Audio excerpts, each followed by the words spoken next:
Assalamualaikum warahmatullahi wabarakatuh. Shalom, Om Swastiastu, Namo Buddhaya, Salam Kebajikan. Salam Pancasila. Perkenalkan, nama saya Cindy Salsabila, NPP 330129, kelas D3.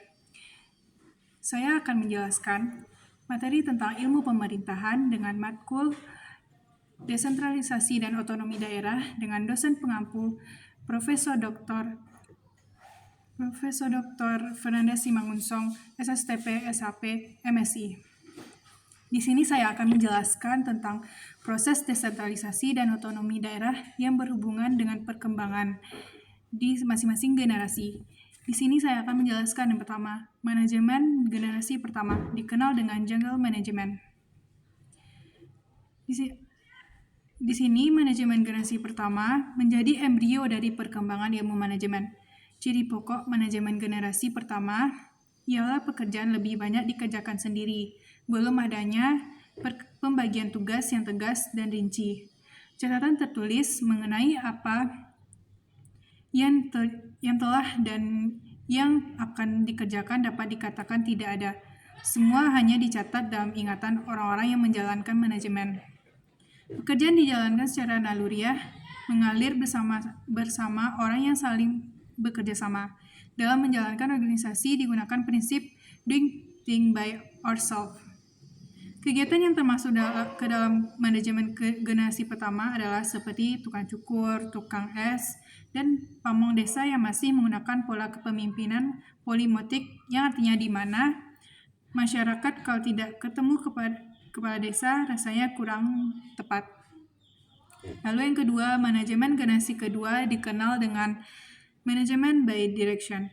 Ciri utama manajemen generasi kedua ini adalah penggunaan kewenangan untuk menyerahkan dan mengarahkan anggota organisasi untuk mencapai tujuan yang seringkali disertai dengan tindakan paksaan. Anggota organisasi kurang memiliki kebebasan untuk berkreasi dan berinovasi. Unsur kepemimpinan lebih dominan dalam kerjasama. Anggota organisasi lebih banyak diposisikan sebagai pengikut dengan inisiatif terbatas. Kepuasan pelanggan maupun kepuasan anggota organisasi belum diperhitungkan dalam proses manajerial. Pada masa itu berkembang teori-teori kepemimpinan. Lalu yang ketiga, manajemen generasi yang ketiga dikenal dengan manajemen by targeting. Manajemen generasi ketiga ini lebih menekankan pada pencapaian target-target yang bersifat kuantitatif sehingga kadangkala mengabaikan aspek yang bersifat kualitatif tersebut. Secara implisit justru menentukan keberhasilan kerjasama untuk mencapai tujuan. Organisasi yang termasuk ke dalam manajemen generasi ketiga ini adalah pegawai negeri sipil, di mana pada Orde Baru camat memiliki target yang merupakan kewajiban mutlak agar posisi mereka tidak tergantikan oleh orang lain.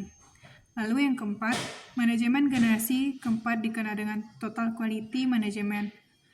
Di sini membahas mengenai desentralisasi dan otonomi daerah meningkatkan kualitas dan efisiensi pelayanan publik dengan memberikan wewenang lebih baik kepada pemerintah daerah. Proses ini memungkinkan pemerintah daerah untuk merancang dan mengelola layanan untuk lebih responsif dan sesuai dengan kebutuhan lokal. Mempercepat perkembangan generasi pelayanan menjadi lebih adaptif dan berkualitas. Lalu saya akan membahas tentang proses desentralisasi dan otonomi daerah yang berhubungan dengan perkembangan. Yang pertama, organisasi kecamatan. Di sini membahas pertama, peningkatan peran dan fungsi. Menjelaskan kecamatan tidak lagi hanya sebagai unit pelaksana teknis, tetapi juga memiliki peran sebagai koordinator kegiatan pembangunan di tingkat kecamatan. Fungsi kecamatan semakin kompleks meliputi perencanaan, pembangunan, pelaksanaan kegiatan, pemerintahan, pemberdayaan masyarakat, dan penyelenggaraan pelayanan publik. Lalu yang kedua, peningkatan kewenangan. Di sini menjelaskan kecamatan diberi kewenangan yang lebih luas dalam mengelola pemerintah di wilayah seperti perizinan, penegakan perda, dan pengelolaan aset daerah. Lalu yang ketiga, peningkatan tanggung jawab. Keempat, perubahan struktur organisasi. Yang kelima, peningkatan SDM. Yang keenam, peningkatan partisipasi masyarakat. Lalu yang kedua, organisasi kelurahan. Lurah sebagai pemimpin formal di kelurahan dalam setiap event penting penyelenggaraan pemerintahan sudah tidak lagi disangkal. Untuk itu peningkatan mutu dan kualitas lurah beserta aparat kelurahan harus dilakukan dari sekarang melalui pemberian materi terkait tugas pokok dan fungsi. Sebagai implementasi dari pejabat dan dari ketentuan pasal 127 ayat 1 Undang-Undang Nomor 32 Tahun 2004 ditetapkan Peraturan Pemerintahan Nomor 73 Tahun 2005 tentang Kelurahan yang memberikan penegasan terhadap dua domain terkait dengan penyelenggaraan kelurahan, yaitu yang pertama, kelurahan sebagai wilayah kerja lurah sebagai perangkat daerah, kabupaten atau kota, dan wilayah kerja kecamatan. Lalu yang kedua, lembaga masyarakat. Lembaga yang dibentuk oleh masyarakat sesuai dengan kebutuhan merupakan mitra kerja lurah dalam memberdayakan masyarakat. Yang ketiga, organisasi desa. Desa sudah dikenal sejak zaman kerajaan Nusantara sebelum kedatangan Belanda. Desa adalah wilayah-wilayah yang mandiri di bawah taklukan kerajaan pusat. Dalam praktek penyelenggaraan pemerintah, kerajaan pusat hanya menuntut loyalitas desa. Lalu saya akan menjelaskan tentang ontologi, epistemologi, dan aksiologi ilmu pemerintahan. Sampai saat ini, sejarah tentang ilmu merupakan sebuah kisah kesuksesan. Kemenangan-kemenangan ilmu melambangkan suatu proses kumulatif peningkatan pengetahuan dan rangkaian kemenangan terhadap kebodohan dan tahayul. Melalui ilmulah kemudian mengalir arus penemuan-penemuan yang berguna untuk kemajuan hidup manusia.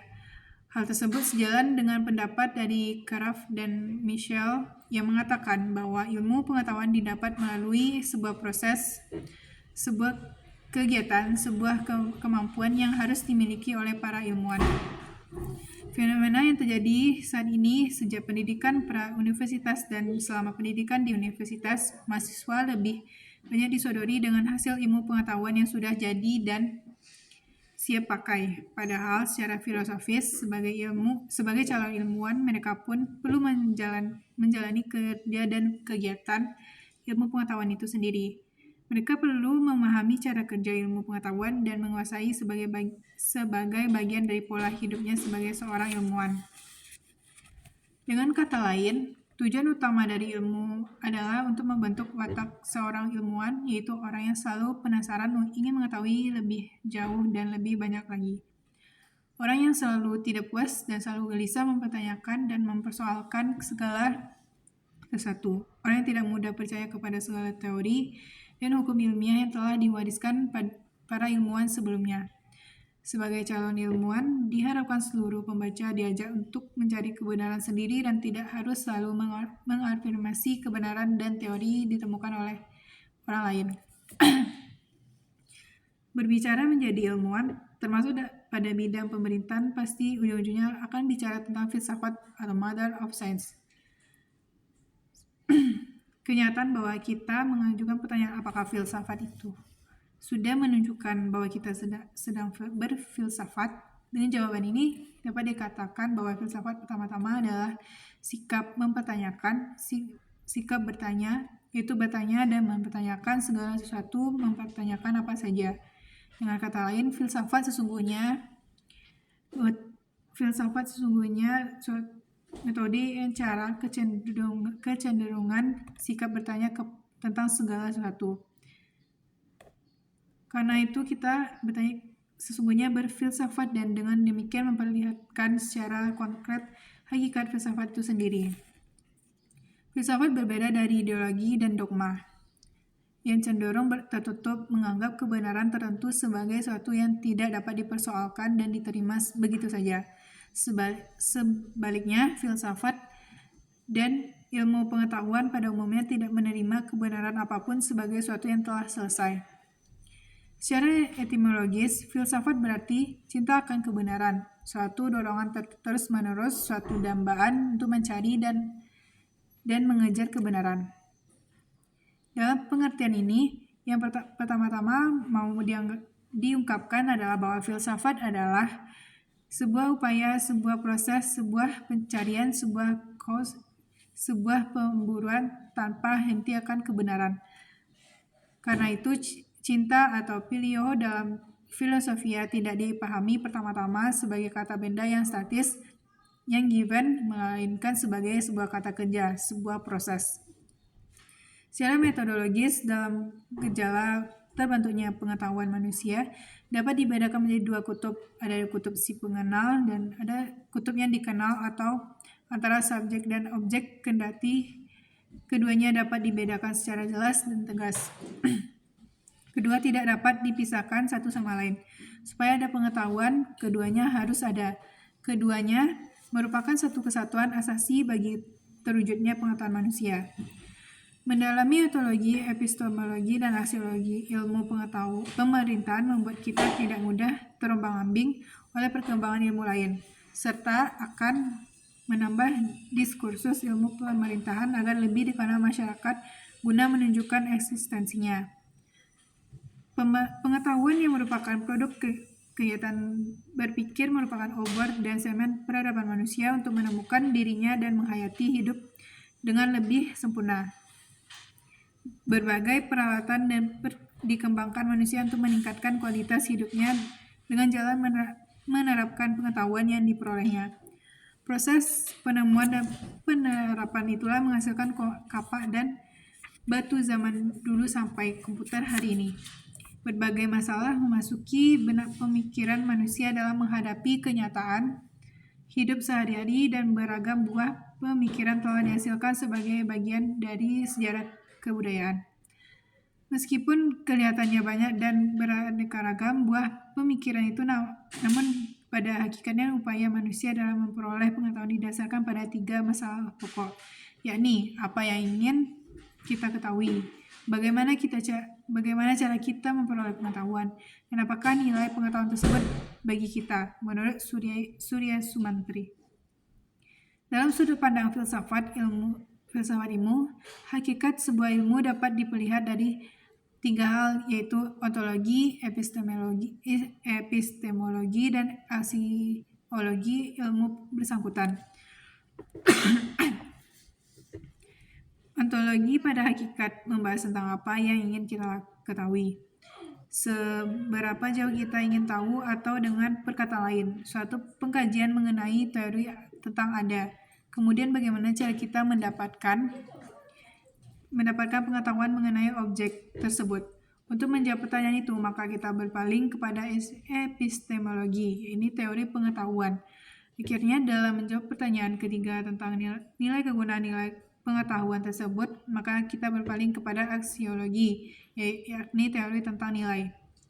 Setiap bentuk buah pemikiran manusia dapat dikembalikan pada dasar-dasar ontologi, epistemologi, dan aksiologi dari pemikiran yang bersangkutan. Analisis kefalsafahan ditinjau dari 3 landasan. Ini akan membawa kita pada hakikat buah pemikiran tersebut. Demikian juga kita akan mempelajari ilmu pemerintahan ditinjau dari titik tolak yang sama untuk mendapatkan gambaran sedalam-dalamnya. Menurut John Ledridge, ada 3 pengertian ilmu, yaitu: pertama, sebagai suatu proses, ilmu merupakan aktivitas penelitian, diskusi, dan ceramah ilmu. Yang kedua, sebagai suatu prosedur, yaitu ilmu merupakan metode ilmiah. Yang ketiga, sebagai suatu produk, ilmu merupakan pengetahuan yang sistematis. Etimologi ilmu pengetahuan diartikan secara sederhana dapat dikatakan bahwa kejadian yang berhubungan dengan gejala dan peristiwa pemerintahan yang bersifat empiris jadi objek penelaahan ilmu pemerintahan. Untuk mendapatkan pengetahuan, semua ilmu harus membuat beberapa andaian atau asumsi mengenai objek-objek empiris. Ilmu menganggap bahwa objek-objek empiris yang menjadi bidang penelaahannya mempunyai sifat keragaman, mempunyai sifat-sifat berulang, dan semua menjalin secara teratur. Suatu peristiwa tidaklah terjadi secara kebetulan, namun setiap peristiwa mempunyai pola tetap dan teratur. Secara lebih terperinci, menurut Surya Sumantri, bahwa ilmu mempunyai 3 asumsi mengenai objek empiris. Asumsi pertama, menganggap objek-objek tertentu mempunyai keserupaan satu sama lain, baik dalam bentuk struktur, sifat, dan sebagainya. Berdasarkan keserupaan tersebut dapat dikelompokkan beberapa objek yang serupa ke dalam satu golongan.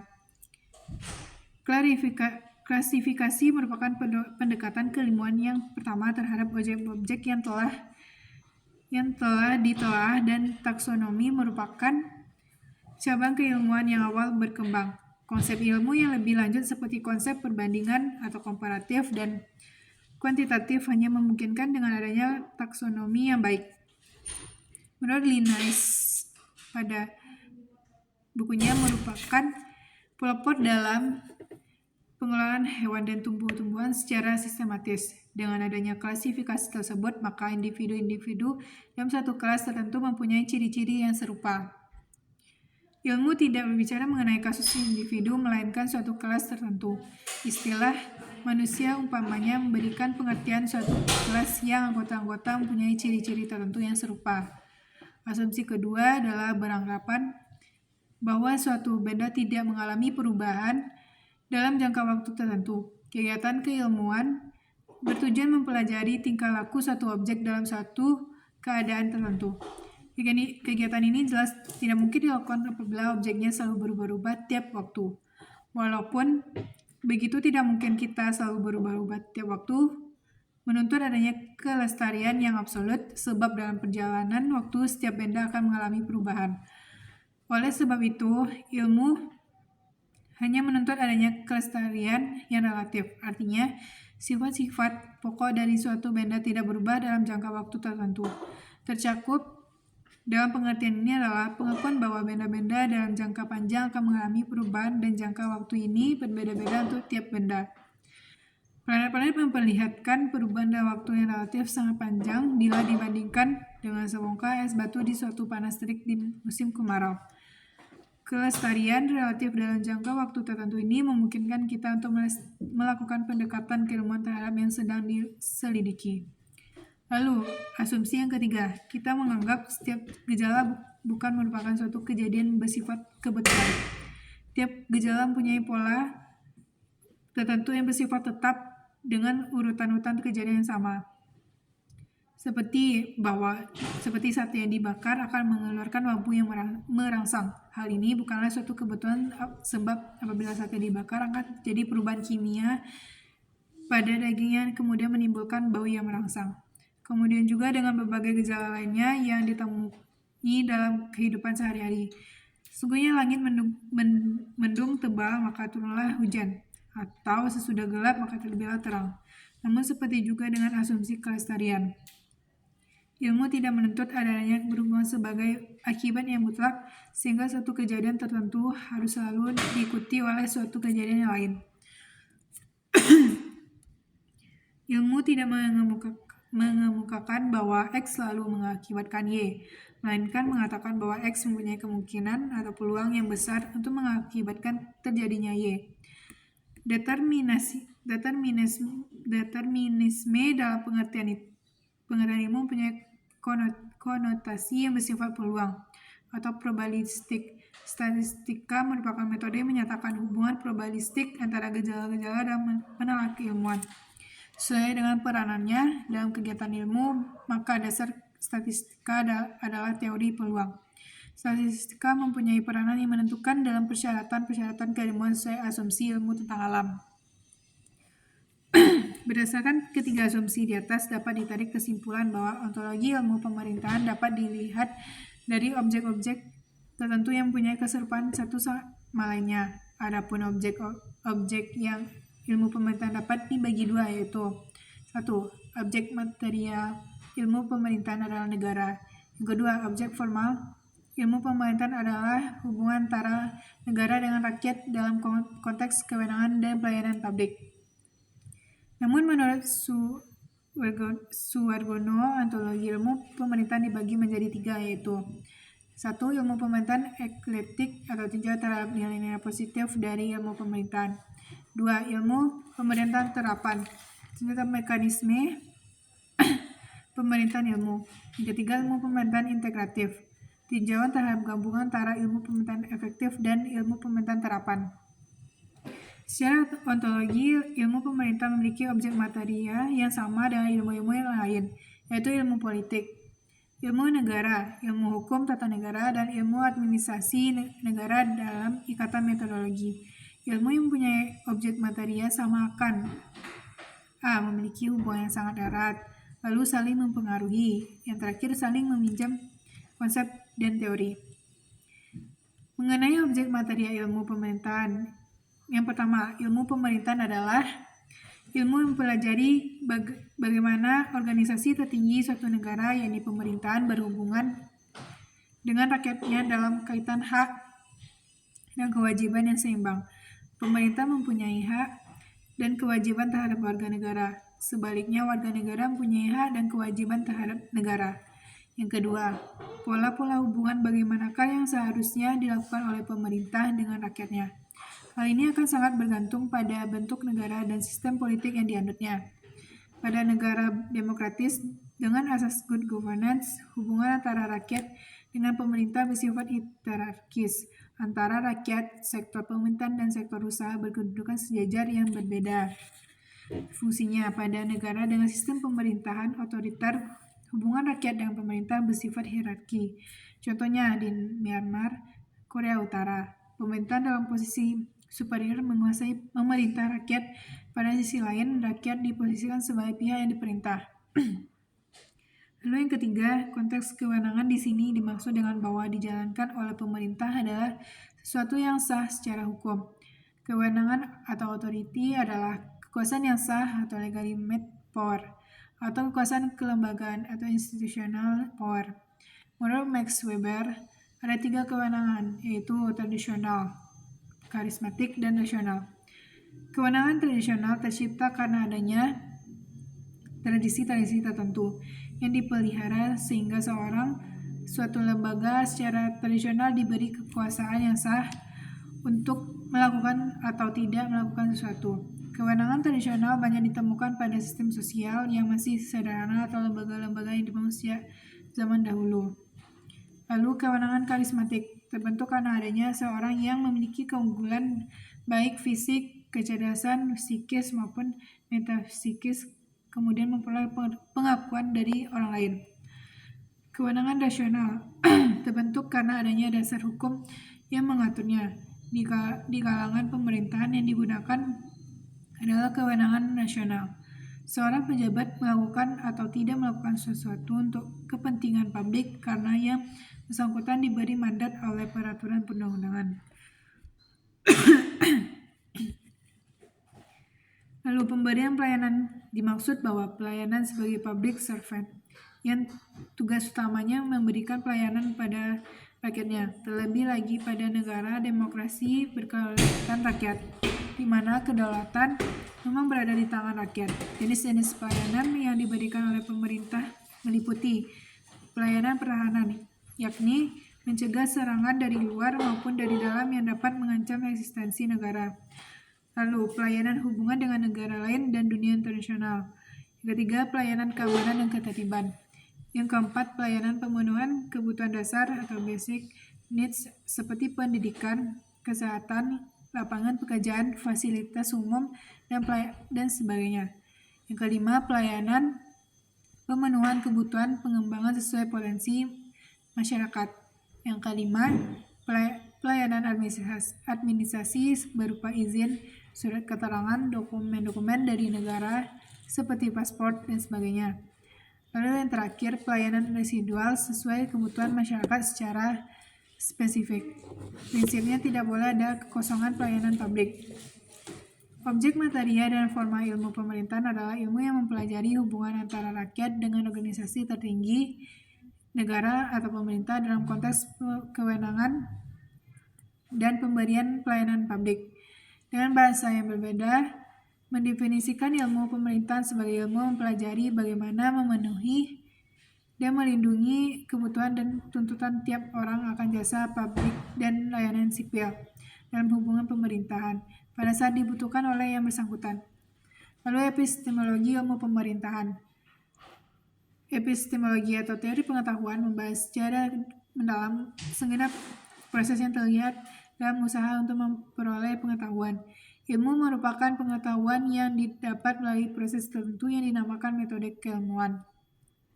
Metode ini membedakan ilmu dengan buah pemikiran yang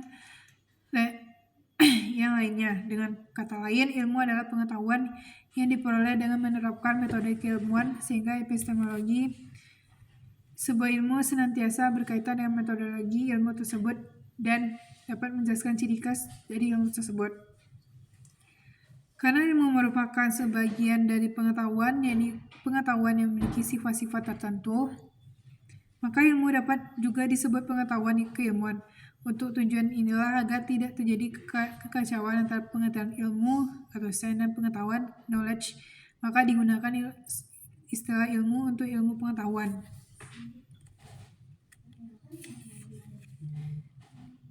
Ditinjau dari pengetahuan, ilmu lebih merupakan kegiatan daripada sekadar produk yang siap dikonsumsi. Kata sifat keilmuan lebih mencerminkan hakikat ilmu daripada istilah ilmu sebagai kata benda.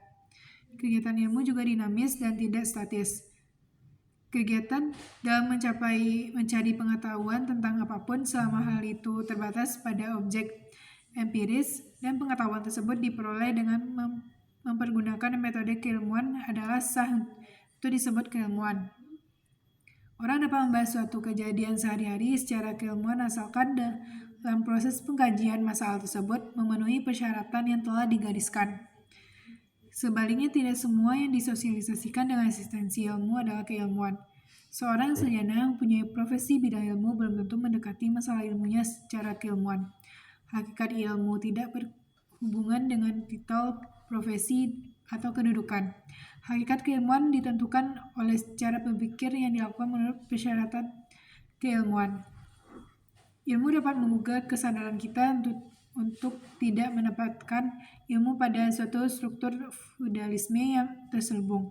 Ilmu bersifat terbuka, demokratis, dan menjunjung kebenaran di atas segala-galanya. Kelebihan ilmu terletak pada pengetahuan yang tersusun secara logis dan sistematis serta teruji kebenarannya. Faktor pengujian ini memberi karakteristik dan kekhasan yang unik kepada proses kegiatan keilmuan. Karena dengan demikian maka teoritis sebuah ilmu termasuk ilmu pemerintahan harus selalu dinilai berdasarkan pengujian empiris. Adapun ciri khas dari ilmu pengetahuan yang dapat diproses penilaiannya secara terus-menerus yaitu 1. Berkaitan dengan kekuasaan yang sah atau kewenangan. 2. Meliputi kepentingan yang banyak atau masyarakat luas. Yang 3. Berkaitan dengan pemberian pelayanan pada masyarakat luas. Yang keempat, syarat dengan nilai-nilai. Yang kelima, dikembangkan berdasarkan kaidah-kaidah empirik. Proses penilaian terus-menerus dilakukan dapat mengembangkan suatu mekanisme yang bersifat memperbaiki diri. Suatu kesalahan teoritis cepat atau lambat akan diperbaiki dengan adanya umpan balik dari pengujian secara empiris. Mekanisme ini dimungkinkan dengan adanya karakteristik ilmu lainnya yang bersifat terbuka, tersurat, atau eksplisit. Kegiatan keilmuan tidaklah dilakukan secara misterius, melainkan semuanya terungkap dengan jelas sehingga memungkinkan semua pihak mengetahui keseluruhan proses yang telah dilakukan. Pengungkapan ini dilakukan melalui komunikasi keilmuan. Kedua sifat ini yaitu terbuka dan tersurat, yang kemudian dikomunikasikan secara kepada semua pihak menyebabkan ilmu mengalami penilaian yang dalam dan luas. Setiap orang dapat mengajukan sanggahan terhadap teori yang dikemukakan atau memperlihatkan bukti-bukti baru yang mendukung atau menggugurkan suatu teori tertentu. Ilmu kreatif mungkin menyarankan langkah lain yang dapat lebih diandalkan untuk sampai kepada suatu kesimpulan yang sama. Sedangkan ilmu yang skeptis akan melakukan kembali seluruh atau sebagian dari suatu proses penemuan untuk menyaksikan kejadian tersebut dengan mata dan kepala sendiri. Berbicara epistemologis, ilmu akan membawa kita kepada suatu permasalahan pokok dalam penelitian keilmuan. Apakah metode keilmuan untuk ilmu alam harus berbeda dengan ilmu sosial? Namun bila hal ini dikembalikan kepada hakikat ilmu yang sebenarnya, maka tidak terdapat alasan apapun Untuk membedakan metode keilmuan ilmu alam dari metode untuk ilmu-ilmu sosial. Proses untuk mendapatkan pengetahuan keilmuan dalam semua bidang ilmu adalah sama. Metode yang dipergunakan adalah metode keilmuan yang sama. Memang terdapat perbedaan mengenai objek telah dalam ilmu alam dan ilmu sosial. Sekian yang dapat saya sampaikan. Sekian yang dapat saya sampaikan. Apabila ada kesalahan mohon dimaafkan. Assalamualaikum warahmatullahi wabarakatuh.